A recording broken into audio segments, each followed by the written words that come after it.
अस्सलाम ख़वातीन और हज़रात, मेरा नाम अहमद अली भट्ट है। वेलकम टू अनदर एपिसोड, बल्कि part 2 of the rise and fall of theatre in Pakistan. हमारे साथ मौजूद हैं the expert, the man who needs no introduction, over 40 years of experience in journalism और उसके साथ साथ फिल्म एंड टेलीविजन, रेडियो भी, थिएटर भी।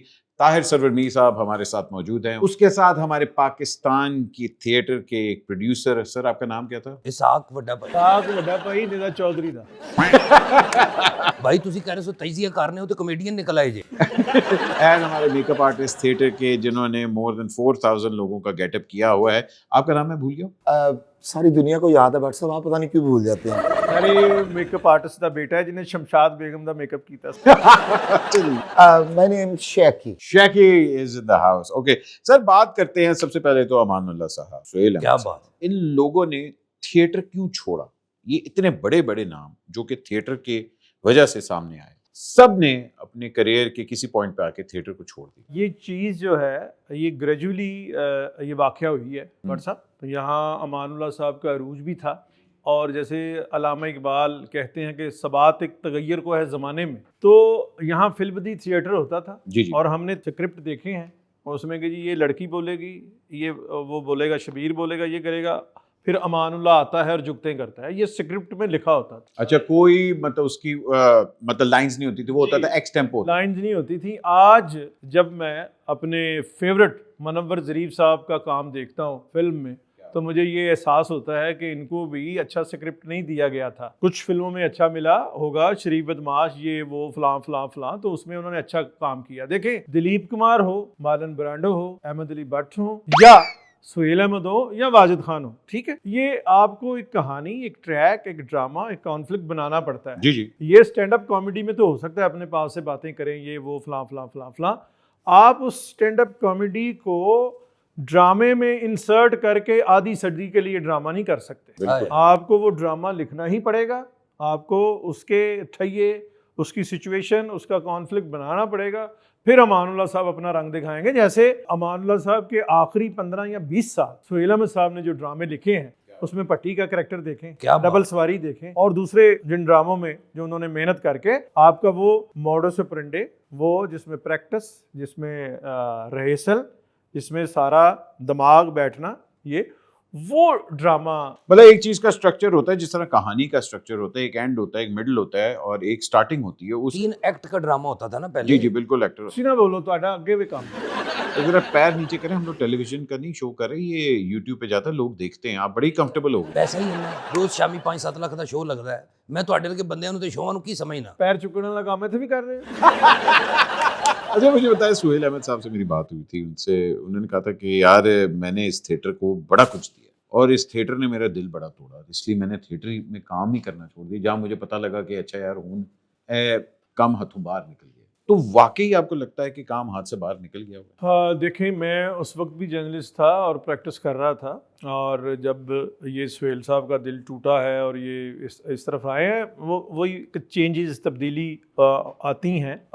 जब थिएटर में पहले लड़कियां शामिल की गई, लड़कियां मीन आर्टिस्ट, बुशरा अंसारी आई, फजीला काजी आई, और वो ड्रामा हो रहा था। खालिद अब्बास डार कर रहे थे, सुहेल अहमद कर रहे थे, सही सरवर और मियाँ शबीर वगैरह, ये वो सारा। तो उसके बाद अगले पोर्शन में जब ये आई हैं, इस काम की जो फाउंडर हैं वो हैं हमारी नरगिस। वो अच्छी डांसर भी हैं, आर्टिस्ट भी अच्छी हैं। जब नरगिस के मुकाबले में जो कोई लड़की आई, जो सामने, नरगिस तो एक ड्रामे में ना, नरगिस का क्लोनिंग तो नहीं करवाई जा सकती ना, नरगिस की क्लोनिंग कराएं तो फिर दीदार बन जाती। कहना मैं ये चाह रहा हूँ कि नरगिस एक थिएटर पे काम कर रही है, दूसरे में फिर कोई और होगी ना, खुशबू होगी, उसके मुकाबले में किसी को लेके आएंगे। हम नरगिस तो बहुत अच्छा डांस कर दी, तो जी दूजी ओदी नकल आ रही है, तो गिटे भिड़ रहे हैं।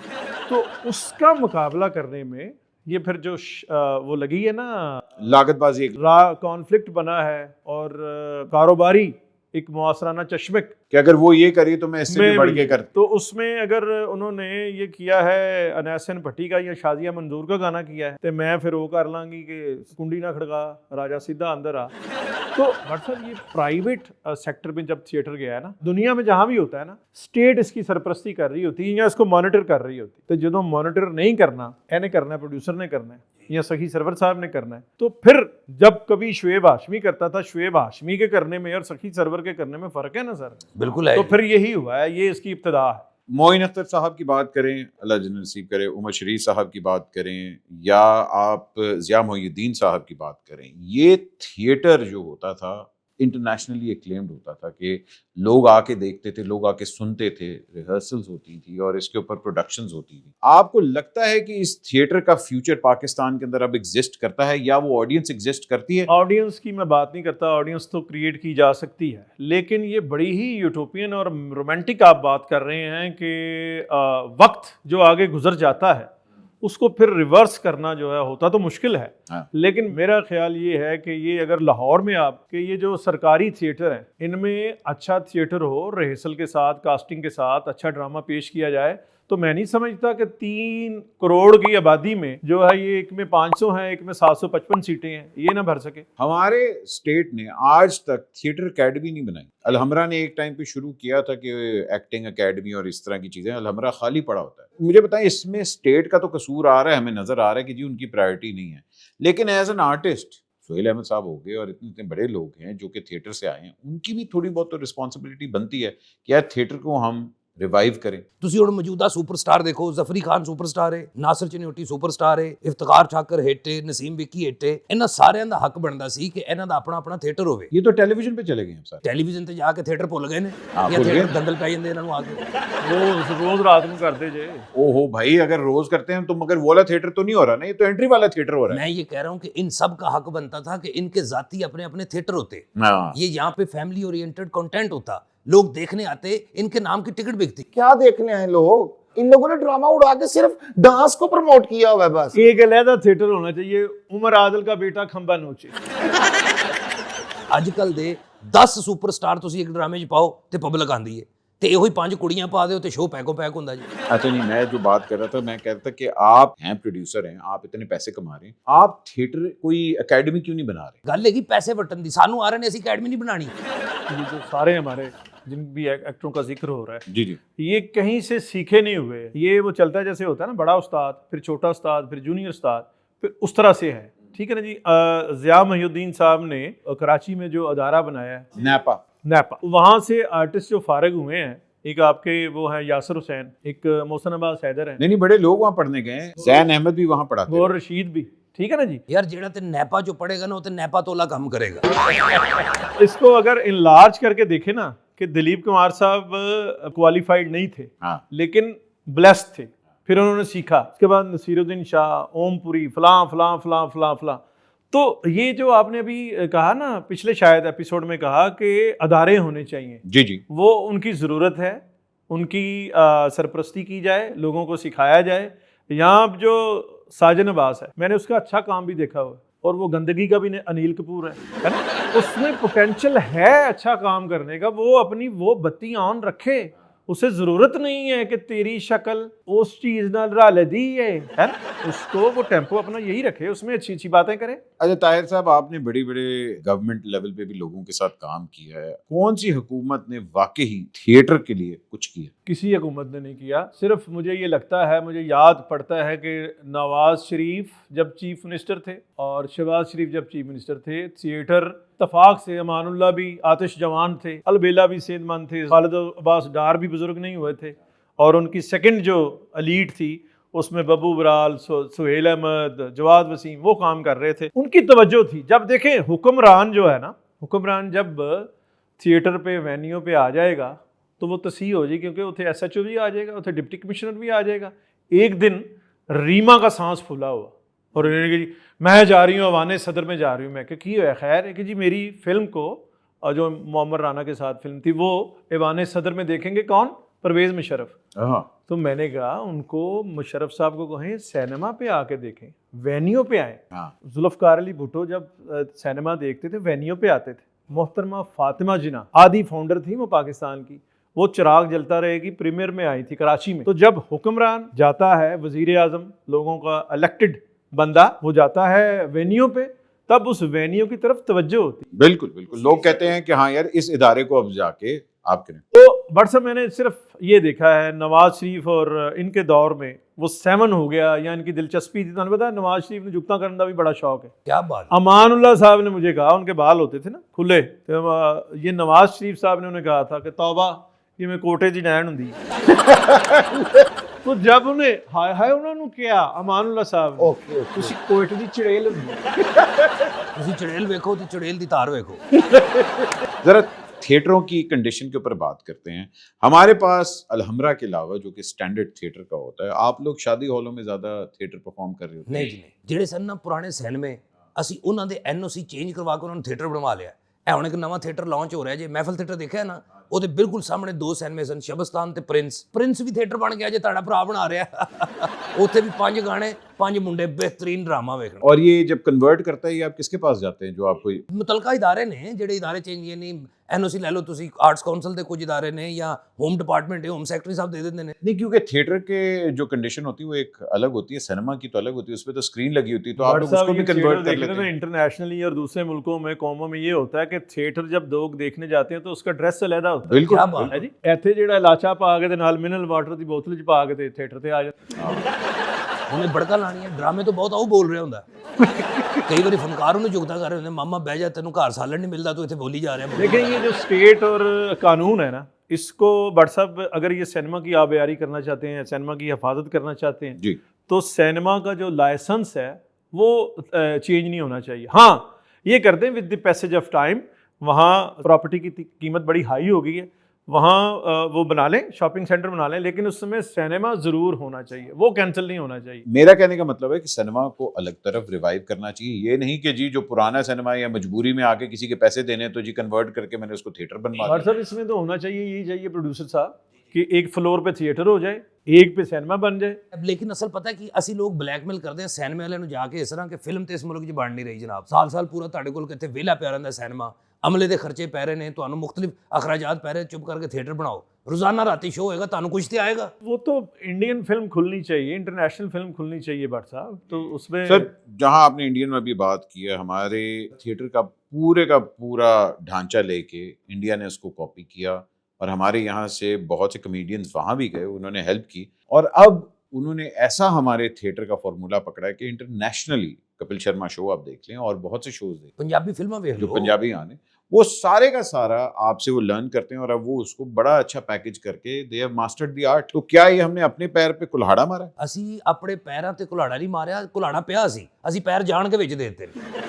अच्छा भट्ट साहब, ये भी एक ना गलत एक प्रोटो किस्म का तासर है कि हमने उन्हें सिखा दिया है। पंजाब जो है, आप कभी बॉर्डर पे ऐसे जाएं, अमृतसर से आगे जाएं, अटारी, एक ऐसी छोटी सी तो लाइन है। बिल्कुल बिल्कुल। मैं जब फोन करता हूँ दलेर मेहदी को, मैं कहता हूँ भाजी की टेम्परेचर चल रहा है दिल्ली च, हाँ, यहाँ 4 होता है, उधर भी 4 होता है, यहाँ 14 होता है, उधर भी 14 होता है। सिमिलैरिटी है। तो ये ऐसे ही कह रहे हैं, समझते हैं, ये तासर दिया गया कि इंडिया शायद किसी और प्लेनेट पे है और पाकिस्तान किसी और प्लेनेट पे है। ये 2 वे ट्रैफिक होती है। मैंने आपके साथ काम किया है ना, जी जी, 5000 चीज़ें आपसे सीखी हैं, आपने भी कुछ, मैंने भी आपको बता दिया होगा कि भट्ट साहब ऐसे कह लें, है ना। ये कपिल शर्मा जो है, कपिल शर्मा पंजाबी है, उसको अमानुल्ला भी समझ आया, बब्बू बराल भी, सुहेल अहमद भी, है ना। उसकी बत्ती आना जब वो गाता है, गुलाम अली साहब का नक्शा खींच देता है, तो वो बड़ा पोटेंशियल है उसमें। हाँ, मगर उससे अपने आप को इम्प्रूव किया। हाँ सर, ये ठीक है कि यहाँ इत्तेफाक से उमर शरीफ पैदा हुए, मोइन अख्तर साहब तो उधर से ही आए थे, मैडम नूर जहाँ कसूर में पैदा हुई थी, मेहदी हसन तो राजस्थान नूने से आए थे। हाँ, तो इस खित्ते को खींच के ना बहुत ज़्यादा अलहदा नहीं किया जा सकता। हमारे एक दूसरे से हम जो है वो 2 वे ट्रैफिक रही है। मतलब आप कह रहे हैं कि हमारी बीच में सिमिलैरिटीज इतनी है कि उनका थिएटर भी और हमारे थिएटर भी ऑलमोस्ट सेम है, बहुत मगर इंडिया का जो पढ़ा लिखा थिएटर है वो तो बहुत बड़ा है। उनके नसीरुद्दीन शाह साहब अभी तक वो परफॉर्म करते हैं। अच्छा, उसमें अब फिल्म दी जुगत नहीं थी जो यहाँ स्टाइल है, ये तो हमारे कराची में भी नहीं है, कोयटा में भी नहीं है। ये जो ट्रेडिशन है, ये पंजाब की, ये पंजाब की। हाँ, ये जो जिसको हम कहते हैं जुगत मार। ਮੈਂ ਤੁਹਾਡਾ ਤੇ ਤਾਹਿਰ ਸਾਹਿਬ ਦਾ ਸ਼ੁਕਰੀਆ ਅਦਾ ਕਰਦਾ, ਤੁਸੀਂ ਬੜੀਆਂ ਅੱਛੀਆਂ ਗੱਲਾਂ ਕੀਤੀਆਂ। हाँ, ਤੁਹਾਡੀ ਵਜ੍ਹਾ ਤੋਂ ਨਾ ਮੈਂ ਤੁਹਾਡੇ ਸਾਹਮਣੇ ਅੱਜ ਇੱਕ ਫੈਸਲਾ ਕਰਦਾ, ਮੈਂ ਅੱਛਾ ਥੀਏਟਰ ਕਰਨ ਨੂੰ ਤਿਆਰ ਹਾਂ, ਪੈਸਾ ਲਾਉਣ ਨੂੰ ਵੀ ਤਿਆਰ ਹਾਂ, ਲੇਕਿਨ ਹਕੂਮਤ ਨੂੰ ਚਾਹੀਦਾ ਸਾਡਾ ਸਾਥ ਦੇਵੇ। किस तरह? ਹਕੂਮਤ ਬੰਦ ਕਰਾਵੇ ਇਹ ਗੰਦੇ ਡਾਂਸ, ਗੰਦੇ ਬਗੈਰ ਕਹਾਣੀ ਤੋਂ ਐਨਓਸੀ ਨਾ ਦੇਵੇ। ਇੱਥੇ ਤੇ ਨਾ ਕੋਈ ਸਕ੍ਰਿਪਟ ਪੜਦਾ ਜੇ ਹਕੂਮਤ ਦਾ ਬੰਦਾ, ਨਾ ਕੋਈ ਸਕ੍ਰਿਪਟ ਵੇਖਦਾ ਜੇ, ਨਾ ਕੋਈ ਆ ਕੇ ਸੈਂਸਰ ਰੈਸਲ ਵੇਖਦਾ ਜੇ। ये मेरा ख्याल है हाफ टाइम के बाद इनकी गैरत जाग पड़ी। पैर थले कर लो, फर्श सूख गया जी। प्रोड्यूसर ने बड़ी ठीक बात की है कि स्टेट हुकूमत और अदारे जो हैं इसकी सरपरस्ती करे और प्राइवेट जो सेक्टर है वो भी अपनी जिम्मेदारी को पहचाने ना, वो भी तो पाकिस्तानी है। ਤੁਹਾਨੂੰ ਪਤਾ ਹੈ ਸਾਡੇ ਡਰਾਮੇ ਤੇ ਕੀ ਅਰੂਜ ਸੀ ਇੱਕ ਟਾਈਮ ਹੈ ਜਦੋਂ VCR ਦਾ ਦੌਰ ਸੀ। ਹਾਂ। ਤੁਸੀਂ ਯਾਦ ਕਰੋ ਕਿ ਬੰਦੇ ਹਰ ਵਕਤ 4 ਫਿਲਮਾਂ ਇੰਡੀਅਨ, ਇੱਕ ਅੱਧੀ ਇੰਗਲਿਸ਼ ਜ਼ਰੂਰ ਲੈਂਦੇ ਸਨ, ਔਰ ਤੁਹਾਨੂੰ ਪਤਾ ਕਿਹੜੀ ਲੈਂਦੇ ਸਨ? ਇੱਕ ਟਾਈਮ ਇਹ ਆ ਗਿਆ ਡਰਾਮੇ ਤੇ ਕਿ ਲੋਕਾਂ ਨੇ ਕਹਿਣਾ ਸ਼ੁਰੂ ਕਰਤਾ ਵੀ 4 इंडियन फिल्मां ਤੇ ਇੱਕ ਪੰਜਾਬੀ ਡਰਾਮਾ ਜ਼ਰੂਰ होना चाहिए ਵਿੱਚ। बट साहब 1997 में मैं ओस्लो में था तो मैंने छोटा सा सर्वे किया। मैं चला गया मार्केट, हिंदुओं की दुकानें भी फिरा, उस वक्त कैसेट जो है वो आम थी टेक्नोलॉजी, और पाकिस्तानियों की भी दुकान वो देखी मैंने।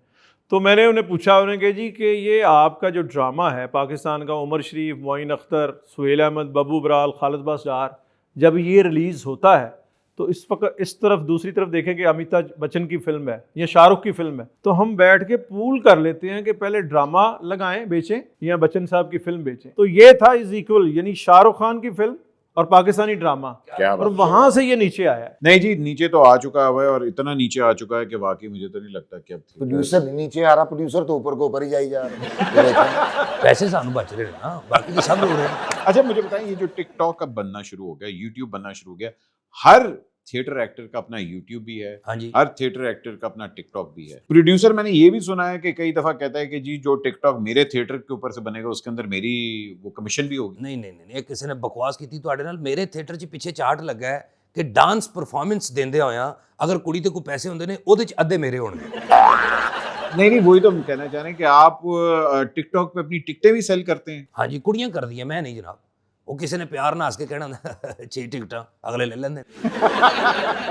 और बीगो के ऊपर भी आप लोग होते हैं? बीगो के ऊपर तो प्रॉपर मैं सोच रहा हूँ एक स्टेज ड्रामा बना दिया, घटिया ड्रामा ਜਿਹਦੇ ਗੰਦੀਆਂ ਜੋਗਤਾਂ ਹੋਣ ਫੁੱਲ, ਨਾ ਕੋਈ ਪੁੱਛਣ ਵਾਲਾ, ਨਾ ਕੋਈ ਸੈਂਸਰ, ਨਾ ਕੋਈ ਅਦਾਰੇ ਦੀ ਮਸਲਾ, ਗੰਦੀਆਂ ਜੋਗਤਾਂ ਹੋਣ, 5-7 ਡਾਂਸ ਹੋਣ, ਜਿਹੜੇ ਉੱਥੋਂ ਪੈਸੇ ਆਣਗੇ ਅਸੀਂ ਉਹਦੇ ਚੋਂ ਪ੍ਰੋਫਿਟ ਲਾਂਗੇ।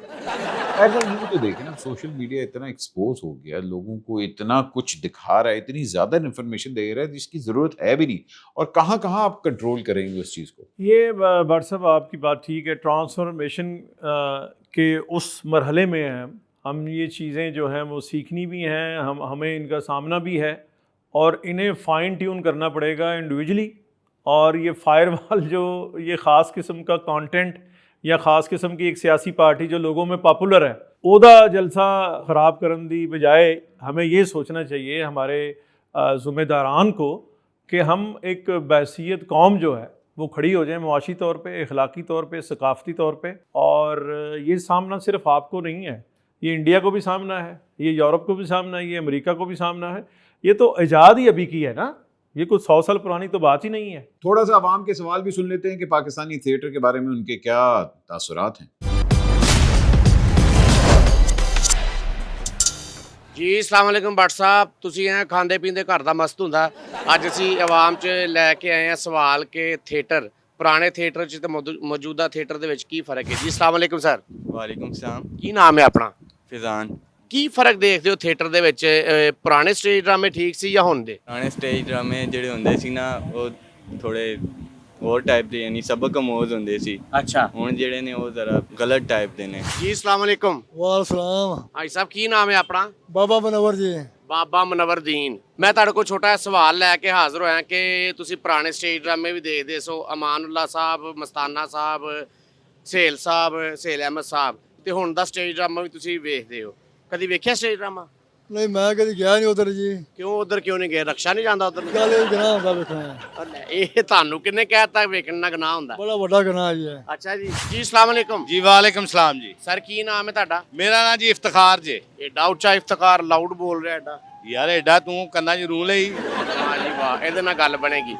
ਅੱਛਾ ਜੀ। खैर करेगा। ਅੱਛਾ ਜੀ, ਇਫਤਖਾਰ ਸਾਹਿਬ ਤੁਹਾਡੇ ਕੋਲ ਛੋਟਾ ਜਿਹਾ ਸਵਾਲ ਲੈ ਕੇ ਹਾਜ਼ਰ ਹੋਏ ਆ। जी जी सर सवाल ले आंदा जे, कोई तोहफा भी ले आंदा जी। ਵਾਹ ਜੀ ਵਾਹ, ਤੁਸੀਂ ਸਮਝ ਰਹੇ ਕੋਈ 150 ਦਾ ਸਵਾਲ ਹੈ। यार 150 ਤੇ ਹੁੰਦੇ ਹਜ਼ਾਰਾਂ, 150 ਦੀ ਤਾਂ ਹੁਣ ਕੋਈ ਚੰਡ ਵੀ ਨਹੀਂ ਮਾਰਦਾ। ਅੱਜ ਤੋਂ 20-25 ਸਾਲ ਪਹਿਲੇ ਜਿਹੜਾ ਸਟੇਜ ਡਰਾਮਾ ਹੁੰਦਾ ਸੀ ਤੇ ਜਿਹੜਾ ਅੱਜ ਸਟੇਜ ਡਰਾਮਾ ਹੋ ਰਿਹਾ, ਇਹਦੇ 'ਚ ਕੀ ਫਰਕ ਹੈ? ਤੁਸੀਂ ਮਤਲਬ ਕੀ ਕਹਿਣਾ ਚਾਹੋਗੇ, ਪੁਰਾਣਾ ਸਟੇਜ ਡਰਾਮਾ ਅੱਛਾ ਸੀ ਜਾਂ ਅੱਜ ਦਾ? ਸਰ ਅੱਜ ਦਾ ਤਾਂ ਨਹੀਂ, ਪੁਰਾਣਾ ਸਟੇਜ ਡਰਾਮਾ ਜਦੋਂ ਐਕਚੁਅਲ ਐਕਟਿੰਗ ਹੁੰਦੀ ਸੀ, ਜੀ। ਪੜ੍ਹੀ ਲਿਖੀ ਸਕ੍ਰਿਪਟ ਦੀ ਐਕਟਿੰਗ ਹੁੰਦੀ ਸੀ। ਹੁਣ ਤੇ ਤੁਹਾਨੂੰ ਪਤਾ ਹੈ ਜਿਹੜਾ ਐਡਾ ਅੱਛਾ ਆਰਟਿਸਟ ਪਿੱਛੇ ਬੈਠਾ ਹੁੰਦਾ ਇੰਟਰਵਿਊ ਵਾਸਤੇ, ਤੇ ਅੱਗੋਂ ਜਿਹੜਾ ਇੱਕ ਕਮਰਸ਼ੀਅਲੀ ਡਾਂਸਰ ਲਿਆ ਕੇ ਤੇ ਉਹਦਾ ਗਾਣਾ ਕਰਾ ਕੇ ਤੇ ਦਾਦ ਸਾਰੀ ਉਹ ਲੈ ਜਾਂਦੀ। ਲਿਹਾਜ਼ਾ ਉਹ ਅਦਾਕਾਰੀ ਨਹੀਂ ਹੈਗੀ ਸਟੇਜ ਤੇ, ਜਿਹੜੀ ਕਿ ਅੱਜ ਤੋਂ ਕੋਈ 10 ਸਾਲ 15 ਸਾਲਾਂ ਜਿਸ ਤਰ੍ਹਾਂ ਬੱਬੂ ਬਰਾਲ ਸਾਹਿਬ ਨੇ, ਸ਼ੌਕੀ ਖਾਨ ਸਾਹਿਬ ਨੇ, ਇਸ ਤਰ੍ਹਾਂ ਜੋ ਕੰਮ ਕਰ ਗਏ ਨੇ ਉਹ ਕੰਮ ਮੇਰਾ ਵੀਰ ਨਹੀਂ ਹੈ। ਔਰ ਫਰਦਰ ਅਫਸੋਸ ਦਾ ਮਕਾਮ ਇਹ ਹੈ ਕਿ ਇਹਦੇ ਲਈ ਕੋਈ ਕੋਸ਼ਿਸ਼ ਵੀ ਨਹੀਂ ਹੋ ਰਹੀ, ਕੋਈ ਸੰਜੀਦਾ ਨਵੇਦ ਦੀ ਕੋਸ਼ਿਸ਼ ਨਹੀਂ ਹੋ ਰਹੀ। ਹਰ ਬੰਦਾ ਕਹਿੰਦਾ ਮੈਂ ਰਾਤੋਂ ਰਾਤ ਹੀ ਸ਼ੋਹਰਤ ਫੜ ਲਵਾਂ ਉਦੋਂ ਦੀ ਇੱਜ਼ਤ ਵੀ ਕਦਰ ਵੀ ਸੀ ਲੋਕ ਆਪਣੀਆਂ ਨਸਲਾਂ ਨੂੰ ਦੱਸਦੇ ਸੀ ਯਾਰ ਇਹ ਫਲਾਂ ਬੰਦਾ ਤੇ ਫਲਾਂ ਕੰਮ ਕਰਦਾ ਥੈਂਕ ਯੂ ਸਰ, ਬੜੀ ਮਿਹਰਬਾਨੀ, ਅੱਲਾਹ ਹਾਫਿਜ਼। ਇਹ ਜਿਹੜਾ ਬੰਦਾ ਥੀਏਟਰ ਦੇ ਖਿਲਾਫ ਬੋਲ ਰਿਹਾ ਪਰਸੋਂ ਮੈਨੂੰ ਕਹਿ ਰਿਹਾ ਸੀ 300 रुपए घट है, मैंने फ्रंट ते पा दियो। अच्छा साहब, गवर्नमेंट के जलसों में और लड़कियों को डांस में कोई फर्क नहीं रह गया। जलसों में भी बंदे इकट्ठे करने पड़ते हैं, इन लड़कियों को बेचारियों को भी रोज बंदे बुलाने पड़ते हैं। हाँ नहीं, जहाँ तक बात करें कि हुकूमत ने थिएटर के एक्टर्स को बड़ा यूज किया है, वो अल्लाह रखा पेप्सी भी था, पता है श्रीलंका कि यार हुण मैं शो च बैठा पुत्र तड़ की तशकील चंद दी एंट्री कराओ ना पहले। कौन कैसे रुपया कहता पहले मैं जाना, वो बदतमीज जी हैगा पुत्रा, मैं मैनू भी गालां कड्डेगा, पहले ਉਹਨੂੰ ਹੀ ਜਾਣ ਦੇ। ਉਹ ਯਾਰ ਇੰਟਰਵਲ ਦਾ ਗਾਣਾ ਤੁਹਾਡੀ ਭਰਜਾਈ ਦਾ ਹੀ ਹੋਣਾ, ਕਿਉਂ ਨਹੀਂ ਸਮਝ ਰਹੇ ਤੁਸੀਂ? ਓਕੇ ਓਕੇ, ਅੱਲਾ ਹਾਫਿਜ਼ ਭਾਜੀ, ਅੱਧਾ ਘੰਟਾ ਰਹਿ ਗਿਆ ਜੇ ਭਾਬੀ ਦੇ गाने। थैंक यू सो मच, आपने इतना कीमती वक्त हमें दिया। ताहिर साहब, जाने से पहले सिर्फ मुझे ये बताते जाएं कि क्या पाकिस्तान के अंदर थिएटर एकेडमी होनी चाहिए, और अगर होनी चाहिए तो उसका स्ट्रक्चर क्या होना चाहिए? थिएटर एकेडमी भी होनी चाहिए और दूसरे जो मीडियम है उनकी तरफ भी जिम्मेदाराना रवैया होना चाहिए और स्टेट अपनी जिम्मेदारी पूरी करे, हुकूमत अपनी पूरी तरह करे। और ये स्ट्रक्चर की जहाँ तक बात है, ये तो एक स्पेशलाइज्ड काम है, तो उस पर तो वर्क करके ही व्हाट्सअप बनाया जा सकता है स्ट्रक्चर। इसके साथ ही हमारे आज के प्रोग्राम का वक्त खत्म हो ਚਲੋ रहा है। ਬਿਹਤਰ ਹੈ, ਪ੍ਰੋਗਰਾਮ ਦਾ ਟਾਈਮ ਤੇ ਮੁੱਕ ਹੀ ਗਿਆ। ਆਓ ਤੁਹਾਨੂੰ ਤੁਹਾਡੀ ਭਾਬੀ ਦਾ ਗਾਣਾ ਵਹਾਵਾਂ, ਉੱਠੋ ਤਾਂ अच्छा अपना प्रोड्यूसर साहब, ये दसो कि कैश देना पड़ेगा कि ऑनलाइन ट्रांसफर करने पड़ेगा? भाई जी देखिए, थिएटर की बात करें तो वाकई ही theatre is a beautiful medium. मैंने खुद अपनी शुरुआत थिएटर से की थी और मैं बहुत स्ट्रांगली बिलीव करता हूँ कि एक एक्टर की फाइन ट्यूनिंग जो होती है वो थिएटर से होती है। थिएटर ने बहुत बड़े बड़े नाम पाकिस्तान को दिए, लेकिन थिएटर जहाँ है that's a very sad state of affair. Please theatre को बचाएं। हमारी गवर्नमेंट से भी रिक्वेस्ट है कि इस थिएटर के अंदर थोड़ी सी फंडिंग लेके आएँ, थिएटर के अंदर थोड़ी सी अथॉरिटी लेके आएँ और वाकई ही थोड़ा सा चेक एंड बैलेंस करें, ताकि वो जो आर्ट और वो जो आर्टिस्ट थिएटर से गए हैं वो वापस लौट के आएँ और पाकिस्तान का थिएटर फिर से एक नया अलबेला, बबू बराल या अमानुल्लाह क्रिएट कर सके। अपना ख्याल रखें, पाकिस्तान का ख्याल रखें। पाकिस्तान जिंदाबाद। जी क्या वाकई प्रोड्यूसर साहब, भाभी का गाना नहीं जी होना। क्यों? भाभी दूसरे प्रोड्यूसर ने दौड़ गई जी।